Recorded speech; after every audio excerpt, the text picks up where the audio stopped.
Halo guys, welcome back to Rookie Trader Channel.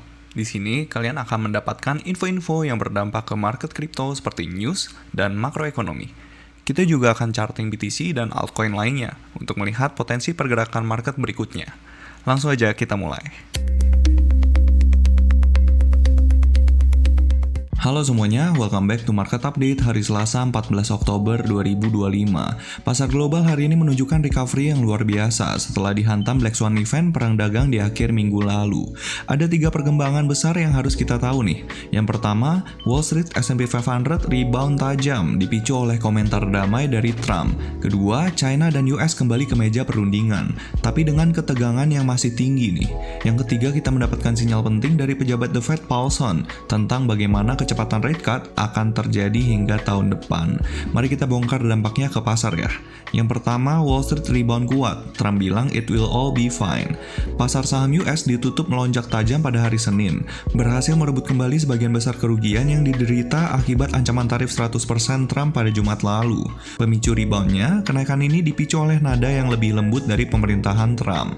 Presiden Trump sendiri men-tweet jangan khawatir tentang China, itu akan baik-baik aja, dan menyatakan Presiden Xi Jinping hanya mengalami momen buruk. Dampaknya ke Wall Street, S&P 500 melonjak 1,6%, sesi terbaiknya sejak bulan Mei, didorong oleh optimisme perdagangan yang kembali hidup. Nasdaq dan indeks semikonduktor melompat lebih tinggi, didorong oleh rally AI yang kembali menguat, termasuk kenaikan 10% pada Broadcom setelah kesepakatan chip dengan OpenAI. Analisis pasar, rebound yang cepat ini menunjukkan mentalitas buy the dip. Di Wall Street masih sangat mendarah daging, di mana investor memanfaatkan setiap koreksi tajam sebagai peluang beli, sampai mengabaikan sementara resiko bubble AI dan konflik tarif. Terus kita langsung lanjut ke berita yang kedua. Kabar baik datang dari China. Kementerian Perdagangan China, MOFCOM, mengonfirmasi bahwa mereka telah mengadakan working level talks dengan US pada hari Senin kemarin. Meskipun masih diwarnai dengan kritik ya. Negosiasi di tengah kritik. China mengkritik US nih karena mencari pembicaraan sambil terus mengancam dan mengintimidasi dan memperkenalkan pembatasan baru. Tetapi konfirmasi adanya pembicaraan ini menunjukkan kedua belah pihak bersedia menjaga jalur komunikasi tetap terbuka. China menerapkan biaya pelabuhan. Sementara itu, China telah mengeluarkan aturan implementasi mengenai biaya pelabuhan baru pada kapal-kapalnya US. Ini adalah tindakan balasan langsung terhadap pungutan US sebelumnya. Kesimpulannya, ini adalah fase talk and confront, di mana kedua negara berdialog sambil tetap saling membatasi. Resiko tarif penuh Black Swan event emang berkurang, namun ketidakpastian jangka panjang tetap masih ada ya. Terus kita langsung lanjut ke berita yang ketiga.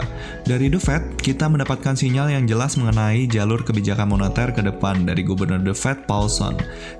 Jalur rate cut bertahap. Paulson mendukung jalur pemotongan suku bunga yang gradual atau bertahap yang akan meluas sepanjang sisa tahun 2025 hingga 2026. Dia secara eksplisit mengisyaratkan dukungan untuk 2 pemotongan suku bunga 25 basis point lagi di tahun 2025. Alasan utamanya, Paulson menekankan bahwa fokus utama kebijakan moneter harus beralih ke resiko di pasar tenaga kerja yang mulai melemah. Meskipun masih mendekati lapangan kerja penuh ya. Dia melihat inflasi tarif hanya akan bersifat sementara dan ekspektasi inflasi jangka panjang masih sangat stabil. Nah, implikasinya ke pasar, kepastian jadi lebih jelas nih. Komentar ini memberikan kepastian bagi pasar bahwa The Fed tidak akan menjadi hawkish secara tiba-tiba, dan bahwa rate cut akan datang untuk menopang pasar kerja. Prospek rate cut yang berkelanjutan adalah berita positif bagi pasar saham dan kripto dalam jangka menengah, karena mendukung likuiditas dan pertumbuhan ekonomi. Jadi kesimpulannya, pasar telah bergerak dari kepanikan Black Swan event kemarin menjadi euforia rebound dalam 24 jam.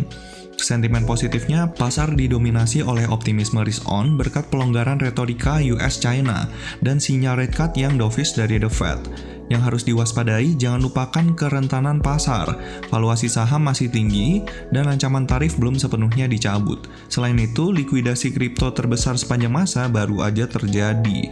Strateginya tetap waspada ya, di tengah rally, manfaatkan rally ini untuk mengamankan sebagian profit jika kita masuk di harga rendah. Mungkin bisa fokus pada narasi teknologi dan AI yang didukung oleh sentimen baru ini, tetapi selalu pasang stop loss untuk mengantisipasi volatilitas dadakan dari Washington atau Beijing. Dan nanti sore gue akan rilis video yang akan menjelaskan soal risk management, so stay tune terus ya, nyalain lonceng notifikasi supaya kalian gak ketinggalan kalau misalnya ada video baru muncul di channel ini. Dan pastinya share ke teman-teman kalian supaya gak ketinggalan info-info selanjutnya.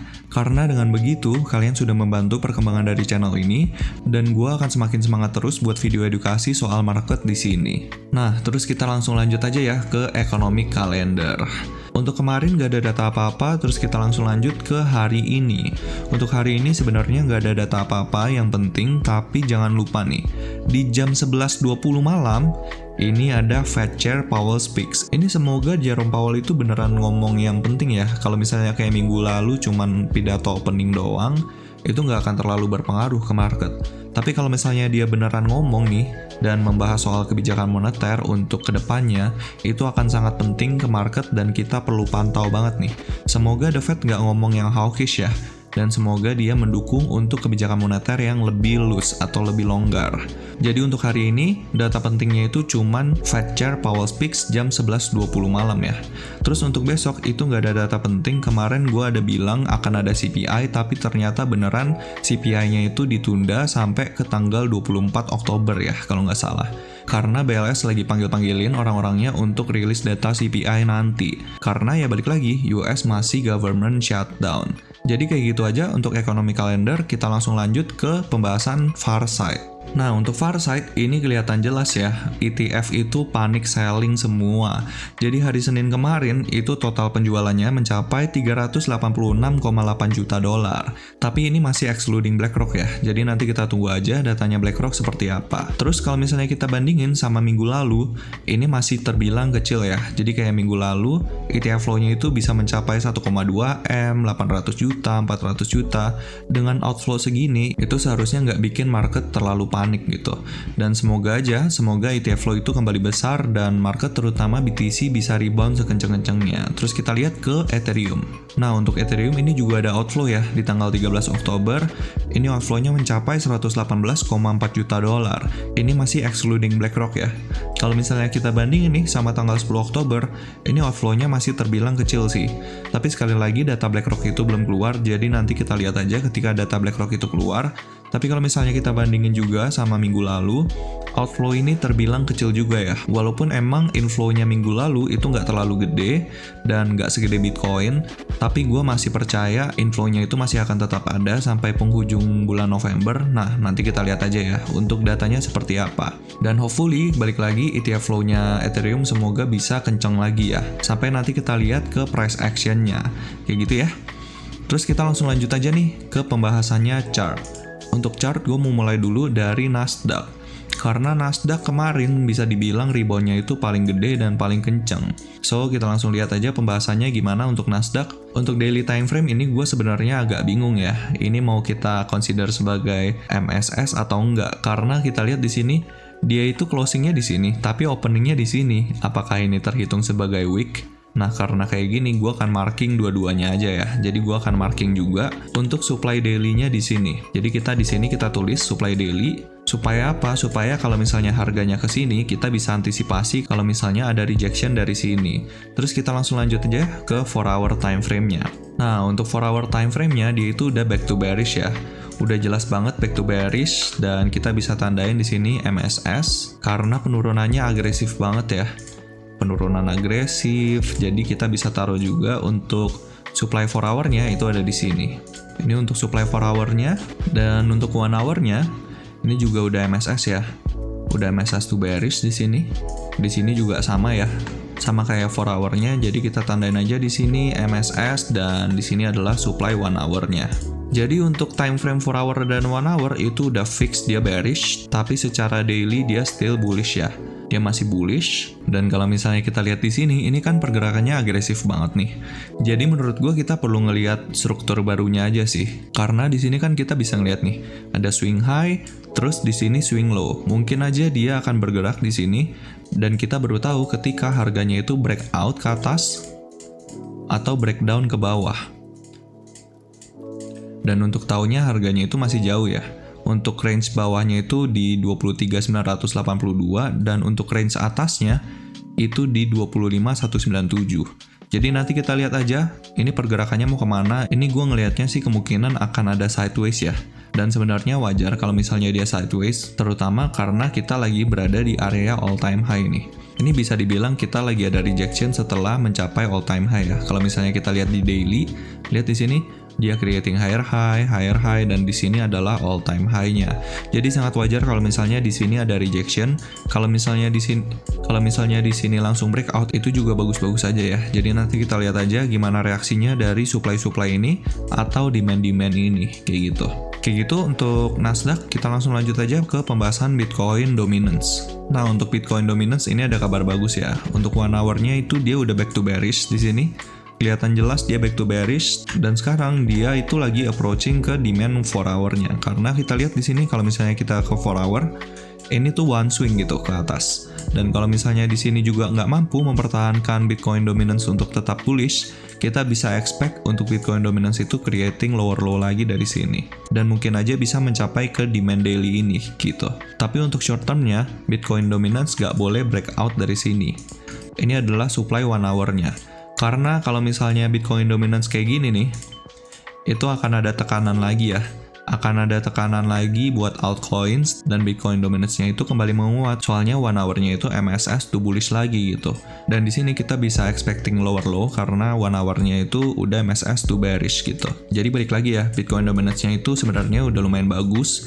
Walaupun ada Black Swan event nih di sini, tapi dia berhasil turunnya lumayan oke. Walaupun di sini ada rejection, tapi 1 hour-nya berhasil back to bearish di sini nih. Jadi kita lihat aja reaksinya kalau misalnya dia udah mencapai ke demand 4 hour ini.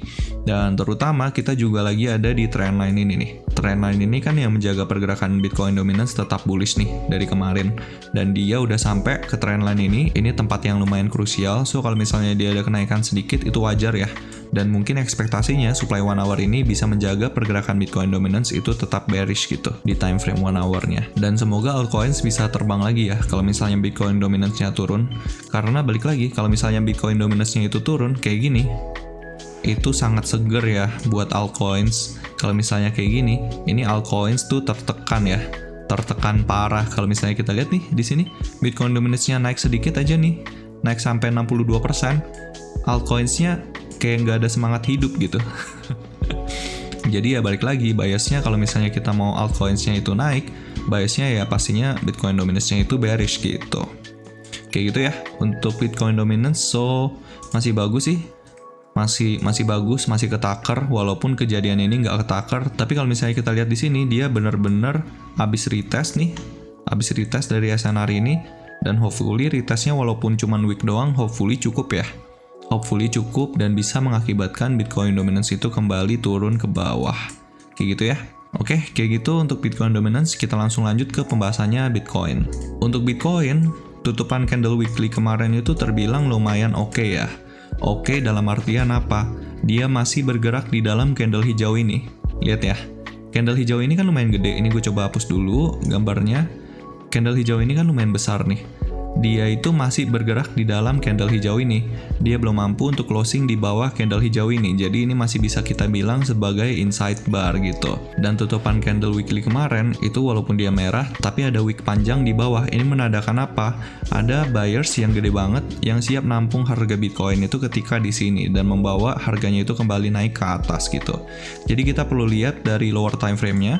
Semoga ada indikasi bagus ya.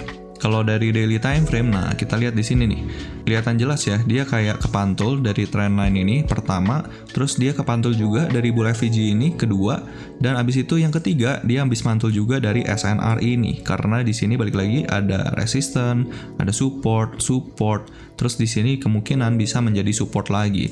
Dan sekarang sih kelihatannya dia habis ke-reject juga dari SNR ini, dan harganya masih struggling untuk tetap di atas nih. Jadi balik lagi higher time frame-nya itu masih sulit untuk kita identifikasi. Soalnya apa? Soalnya the true swing itu masih yang ini nih. Ini pun masih internal gitu. Karena demand daily-nya itu masih di sini nih. Di kisaran harga 107 sampai 105 gitu. Ini masih sama ya, demand daily-nya itu belum berpindah. Soalnya apa? Soalnya dia belum mampu untuk break off structure dari resistance ini gitu. Once dia begini, nah itu baru kita bisa pindahin demand daily-nya ke sini gitu. Kayak gitu ya untuk Bitcoin. Terus kita langsung lanjut ke 4 hour-nya. 4 4 hour-nya still bearish. Ini bearish-nya lumayan kenceng, lumayan agresif dari sini. Dia nyentuh all time high, terus habis itu dia bearish, terus habis itu dia ada pemantulan nih di sini. Jadi secara structure dia masih bearish, tapi untuk internal structure-nya di sini kita bisa tandain sebagai support. Dia nggak boleh closing secara 4 hour di bawah support ini, karena kalau misalnya dia closing secara 4 hour di bawah support ini, otomatis 4 hour-nya itu udah break off structure gitu. Tapi kalau misalnya keadaannya kayak gini, supply 4 hour-nya bisa kita pindahin ke sini. Cuman kalau misalnya kayak gitu, pergerakan Bitcoin itu bisa dibilang sangat lemah ya. Jadi kayak buyers di sini nggak sekuat buyers di sini gitu. Kalau misalnya buyers di sini nggak sekuat buyers di sini, itu akan sangat sulit untuk Bitcoin itu bisa break off structure, bahkan untuk creating all time high baru gitu. Jadi gue ekspektasinya mungkin Bitcoin bisa creating higher high lagi dari sini, dan bisa tembus supply-supply 4 hour dan 1 hour ini. Kayak gitu. Walaupun pelan-pelan nggak apa-apa, walaupun ada rejection nggak apa-apa, dan bias gua masih seperti ini. Ini adalah main skenario gua. Tapi kalau misalnya ini invalid, ya expecting lower low dari sini. Dan ini kemungkinan besar adalah end of the bull cycle gitu. Karena ya balik lagi, kita lagi ada di Q4. Kalau misalnya di Oktober aja nggak mampu untuk creating higher high lagi, ini akan sangat buruk buat market crypto ya, kayak gitu. Tapi ada skenario juga, dia mungkin akan sideways. Sideways sampai apa? Sampai ada katalis baru untuk mendorong pergerakannya Bitcoin gitu. Kayak apa? Misalnya CPI minggu depan, atau misalnya NFP yang akan dirilis gitu. Nah, itu adalah katalis yang dibutuhkan oleh market untuk pergerakan market berikutnya. Jadi kita tahu nih, pergerakannya mau ke atas atau ke bawah. Bisa nggak pidato Jerome Powell hari ini mendorong pergerakan market? Bisa ya. Jadi nanti kita lihat aja, Jerome Powell itu mau ngomong seperti apa nih? Apakah hawkish? Apakah dovish? Apa dia mendorong kebijakan moneter lebih loose? Nah, nanti kita lihat ya, gimana kata-katanya Jerome Powell nanti malam. Jam setengah 12 malam ya. Kayak gitu. Terus kita langsung lanjut aja ke Ethereum. Nah, untuk Ethereum ini kelihatannya rebound-nya lebih kenceng ya daripada Bitcoin. Karena di sini dia kayak hampir mencapai 62% retracement-nya. Kalau misalnya kita lihat di sini nih. Ini misalnya gue pakai Fibonacci, terus habis itu kita nyalain OTI ICT. Nah, dia udah nyampe ya. Dia udah nyampe ke 0,62 dan sekarang dia masih berusaha untuk terus naik gitu. Jadi untuk skenario-nya balik lagi, bias gue masih bullish ya, karena dia masih ada di dalam channeling besar gitu. Channeling besarnya yang mana? Yang ini nih. Lihat di sini. Kalau misalnya gue zoom out, nah kelihatan jelas ya, dia kayak bikin pattern gitu. Di sini ada trendline bawah, di sini dia ke reject lagi. Walaupun di sini ada wick panjang, tapi wick panjang ini justru mengindikasikan hal yang bagus karena di sini ada buyers yang siap menampung harga Ethereum di harga kisaran 3.500-an gitu. Dan sekarang Ethereum diperdagangkan di 4.186. Kalau misalnya secara structure sebenarnya ini kurang bagus ya, bisa dibilang jelek gitu. Di time frame daily dia udah bearish di sini. Di time frame 4 hour, 1 hour dia juga bearish. Jadi bisa dibilang di lower time frame, higher time frame Ethereum itu bearish. Tapi bearishnya itu hanya di internal structure. Nah, bingung kan? Internal structure gimana tuh, Bang? Soalnya di sini dia hanya bergerak di dalam swing besar ini nih. Jadi bisa dibilang skenario swingnya itu yang ini. Ini swing low-nya, ini swing high-nya, dan dia masih bergerak di sini-sini aja gitu.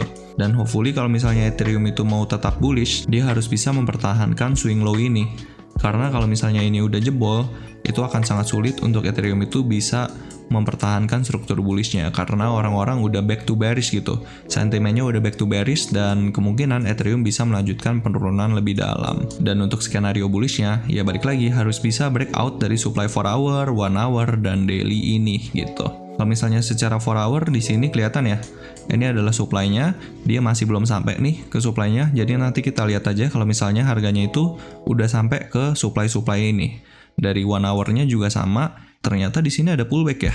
Oke, karena di sini ada pullback, kita bisa pindahin supply 1 hour-nya ke sini dan harganya udah lumayan deket ya. Udah lumayan deket dari supply 1 hour ini, so kita lihat aja gimana reaksinya kalau misalnya udah sampai ke sini. Karena di sini kelihatan ya, udah mulai ada rejection nih di sini. Walaupun belum sampai ke supply 1 hour ini, tapi udah mulai ada rejection, dan rejection ini wajar ya. Orang-orang yang beli di sini, kemungkinan ada yang take profit juga di sini gitu. Jadi sangat wajar. Ini adalah pergerakan market yang sehat. Yang nggak sehat seperti apa? Yang nggak sehat seperti ini nih. Ini nggak sehat sama sekali nih. Ini adalah manipulasi terparah ya. Parah banget ini manipulasinya. Kayak gitu ya untuk Ethereum. So kita tunggu aja reaksinya ketika sampai ke supply ini. Terus habis itu gue pengen bahas soal TAO. Soalnya TAO terbilang lumayan strong ya. Nah kelihatan ya, very strong nih pergerakannya TAO. Kita lihat dari time frame daily dulu. Ini kita hapus. Gue udah lama banget ya nggak bahas soal TAO ya. Kita bahas dari time frame daily dulu. Untuk time frame daily, kita mau lihat dia nge-wicknya sampai mana nih. Dia nge-wicknya sampai 120. Kalau misalnya ke sini dia udah naik 256%. Insane. Ini apakah ini all time low-nya? Iya ya. TAO itu sempet nyampe ke all time low-nya. Dia udah sempet nge-wick bahkan melebihi support ini. Dia nge-wick sekencang-kencangnya. Terus habis itu dia mantul sekencang-kencangnya. Bahkan tutupan candle weekly-nya itu hijau guys. Ini parah banget ya. Ini parah banget ya. Jadi kayak stop loss-nya diincar semua. Bahkan yang long leverage itu dilikuidasi. Ini udah pasti kena likuidasi. Kalau misalnya nggak pasang stop loss pasti kena likuidasi. Nggak ada orang yang expect tahu bisa sampai ke 120. Karena lowest point-nya aja 167. Ya kan? Jadi udah pasti dilikuidasi nih long leverage yang over leverage, terus nggak pakai stop loss, langsung kena semuanya di sini. Kalau misalnya kalian ada yang kena likuidasi, turut berduka cita, tapi kita mesti pasang stop loss supaya nggak kena kejadian seperti ini. Nah, kita lanjut. Untuk daily-nya dia still bullish. Ini adalah demand daily terakhir karena di sini dia ada pullback nih. Dia pullback kecil banget ya, benar-benar kecil banget. Tapi kalau misalnya secara internal ini valid, tapi secara eksternal yang valid itu ini. Yang valid itu demand daily-nya tetap yang ini. Karena ini adalah lowest point dari pergerakan MSS yang ini. Kayak gitu ya. Jadi daily-nya still bullish dan dia masih konsolidasi aja nih di range trading yang besar ini. Kayak gitu. Untuk resistannya yang ini, jadi kalau misalnya daily-nya itu mau break of structure, dia harus bisa closing secara daily di atas resisten ini. Jadi balik lagi, ini proyeksinya udah gue gambarin. Dan kalau misalnya udah ketembus resisten ini, dia masih bisa ketahan di supply weekly ini. Kenapa bang? Soalnya weekly-nya itu still bearish guys. Kalau misalnya kita lihat di sini, walaupun dia cuman ini ya, walaupun dia cuman kelihatannya itu konsolidasi, tapi di sini ada swing low nih. Ada swing low internal dan kita bisa tandain ini sebagai MSS gitu. Karena dia ada closing di bawah swing low internal ini gitu. Dan untuk supply weekly-nya ya yang ini. Ini adalah supply weekly-nya dan kalau misalnya sampai sini kemungkinan bisa ada rejection. So be careful aja ya. Kayak gitu untuk TAO dan dari pergerakan ini terbilang strong banget ya. Untuk pergerakan TAO tuh strong banget karena di sini 4 hour-nya itu dia udah sempat bikin higher high di sini, tapi sayangnya dia MSS to bearish di sini. Dan MSS to bearish-nya ternyata cuman gara-gara Black Swan event kemarin. Terus langsung dibalas MSS lagi gitu. Ini buat orang-orang yang panik di TAO, terus habis itu buang barang di sini.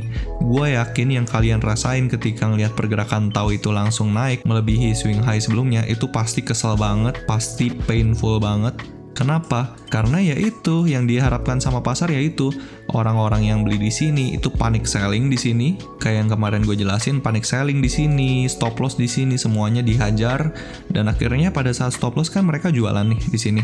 Nah, disinilah para whale itu pada beli. Pada saat semua orang jualan, whale-nya baru pada beli dan akhirnya mengangkat harganya itu sampai ke sini. Gitu. Makanya kejadian kemarin itu jahat banget, kayak menurunkan paksa orang-orang yang paper hand gitu. Dan 4 hour-nya jadinya bullish, padahal pergerakan harganya kayak gini gitu.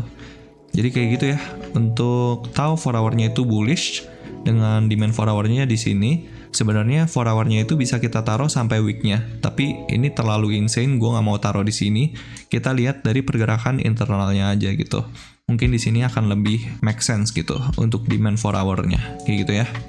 Terus kalau misalnya kita lihat lagi di 1 hour-nya, 1 hour-nya di sini dia masih one push ya, masih one push ke atas, jadi masih sangat bullish. Dan untuk demand 1 hour-nya itu masih sejalan nih sama demand 4 hour-nya, kayak gitu. Kayak gitu ya. So still good untuk TAO. Kalau misalnya kalian ada posisi di TAO, congratulations. Gue sendiri sebelumnya ada posisi di TAO. Posisi gue ya udah pasti kena stop loss ya. Tapi tenang, gue udah sempet take profit kok di sini. Jadi kayak gue ngelihat swingnya itu di sini dan gue masuk di area sini nih. Di area OT ini gue masuk dan gue take long itu di sini. Di sini gue take long, terus habis itu di sekitaran sini gue take profit 50% mengharapkan dia bisa naik lagi. Akhirnya dia beneran naik lagi. Tapi sampai sini dibanting. Jadi gue cuman untungnya itu cuman sekitar 1,5 R kalau nggak salah, karena gue take profitnya 50% doang. Terus habis itu kena break even. Ya, it is what it is lah, namanya juga trading. Setelah kena break even, konsolidasi bentar, gue udah nggak lihat lagi, soalnya kan udah stop loss. Dia naik sekenceng-kencengnya. Tapi ya balik lagi, di market itu segala sesuatu bisa terjadi. Jadi mau kita planning sebaik apapun, kalau misalnya kena stop loss ya kena stop loss gitu. Kalau misalnya gue nggak pasang stop loss, gue udah pasti kena margin call nih di sini. Karena apa, turunnya gila banget dari sini ke sini 69%, trading turun 69%, apalagi pakai leverage dan gak pasang stop loss, langsung hilang semuanya. Oke, kita langsung lanjut ke pembahasannya WLD. Gue pengen tahu pergerakan WLD karena balik lagi AI itu lagi dapat money flow, jadi gue penasaran nih. WLD apakah sama pergerakannya kayak Tau? Oke, pergerakannya beda ya. Walaupun di sini dia still bullish ya, secara time frame daily dia still bullish. Kenapa gue bilang still bullish? Ini adalah demand terakhir nih. Untuk daily-nya ini adalah demand terakhir. Dia sempat kepantul dari demand daily ini, creating higher high. Terus habis itu kita bisa pindahin demand daily-nya ke sini. Ini adalah demand daily yang valid dan sekarang harganya baru kepantul dari demand daily ini. Walaupun week-nya sampai sini ya, sampai 0,26. Kalau misalnya kita lihat dari sini ke sini, turunnya 80%. 79%, oke. Parah ya. Tapi secara structure ini still bullish. Kalau misalnya ngeliat pergerakan altcoins itu nyesek deh. Kenapa? Soalnya dia turunnya sekenceng ini tapi strukturnya still bullish gitu. Aneh banget ya. Aneh banget emang. Oke. Untuk pergerakannya ini masih bullish. Ini kita masih berada di demand daily-nya. Coba kita lihat ke 4 hour time frame-nya. Untuk WLD 4 hour time frame-nya dia still bullish juga karena bisa dibilang di sini dia one push ke atas dan dia masih dalam pergerakan swing ini gitu. Jadi nanti kita lihat aja apakah di lower time frame di sini itu ada MSS2 bullish ya. Karena balik lagi 4 hour-nya dia still bullish. Last swing-nya itu yang ini nih. Ini adalah last swing-nya, tempatnya kurang lebih sama ya. Kurang lebih tempatnya itu sama kayak demand daily. Jadi kita nggak bisa jadiin acuan nih. Untuk 4 hour-nya mungkin kita bisa jadiin acuan yang ini nih. Karena ini internal structure, secara internal structure kan dia creating lower low, lower high, lower low, lower high. Jadi mungkin bisa kita tandain aja internal structure-nya kayak gini. Ini supply 4 hour-nya, kayak gitu ya. Kalau 1 hour-nya dari 1 hour sama di sini juga, jadi nggak perlu kita tandain double-double. Tapi dari internal structure-nya dia lagi creating high, higher low, higher high, mungkin aja dia lagi cari higher low untuk creating higher high lagi. Tapi secara structure ini belum valid ya. Dia belum valid karena dia belum MSS. Kapan dia MSS-nya? Ketika dia breakout dari supply ini. Walaupun dia internal doang ya, tapi internal ini bisa kita jadiin acuan sementara. Soalnya apa? Soalnya swing-nya ini terlalu besar dan terlalu agresif gitu. Dan di sini nggak ada pullback sama sekali kan. Jadi ya balik lagi kita pakai internal structure-nya aja gitu untuk analisa. Kayak gitu ya. Kalau dari gambaran besarnya, WLD itu still bearish ya. Ini adalah supply weekly-nya, dia still bearish, dan ini adalah support terakhirnya, gitu.